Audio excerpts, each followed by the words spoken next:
Problem వస్తే హాస్పిటల్కి రావడం వరకు ఓకే మ్యామ్. అయితే ఎట్లా ప్రివెంట్ చేయొచ్చు దీన్ని? వ్యాక్సినేషన్ ఏమైనా ఉంటుందా?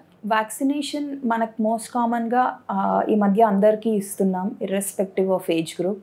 బికాస్ ఈ న్యూమోనియాస్ ప్రివెంట్ అవ్వడానికి మనకు మెయిన్గా 2 వ్యాక్సిన్స్ అనేది అవైలబుల్గా మనం ఇస్తున్నాం general to all the patients. So ఇది ఫీవర్ వచ్చినప్పుడు తీసుకోవడం కాదు, ప్రివెంట్ చేయడానికి మనం తీసుకునేది. ఓకే. ఫ్లూ వ్యాక్సిన్ అనేది ఉంటుంది. సో ఇన్ఫ్లుయెన్జా అంటే వైరల్ది మనం ప్రివెంట్ చేయడానికి. ఇది తీసుకున్న తర్వాత మనకి ఇన్ఫెక్షన్ రాదా, వైరల్ది రాదా, న్యూమోనియా రాదా అని అనుకోవడం కాకుండా ఇంటెన్సిటీ అంటే తీవ్రత తక్కువ చేయడానికి మెయిన్గా ఈ వ్యాక్సినేషన్ అనేది హెల్ప్ అవుతుంది. అంటే హాస్పిటల్లో అడ్మిట్ అయ్యే పేషెంట్ కొంచెం మామూలు దగ్గు జలుబుతోని 3 daysలో తగ్గిపోయి ఇంప్రూవ్ అయిపోతారు. అంటే మనకేమి దగ్గు జలుబు ఫీవర్ లాంటివి లేకపోయినా వ్యాక్సినేషన్ చేయించుకోవచ్చు. ఎందుకంటే మనకు తీవ్రత తగ్గించడం, వచ్చినప్పుడు తగ్గించడానికి. ఇప్పుడు ఫ్లూ వ్యాక్సిన్ అనేది మనకు ఇయర్లీ వ్యాక్సిన్ తీస్తూ ఉంటాం.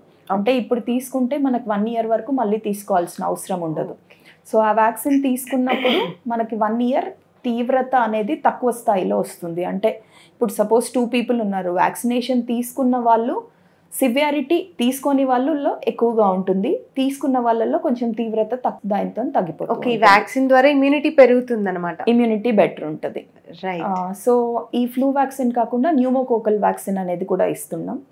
సో అది depending on the age group ఎన్ని డోసెస్ ఇవ్వాలి ఏంటి అనేది మనం డిసైడ్ చేస్తాం. Generally 1 dose is enough and if required maybe a repeat dose will be needed మనకు లైఫ్లో. రైట్.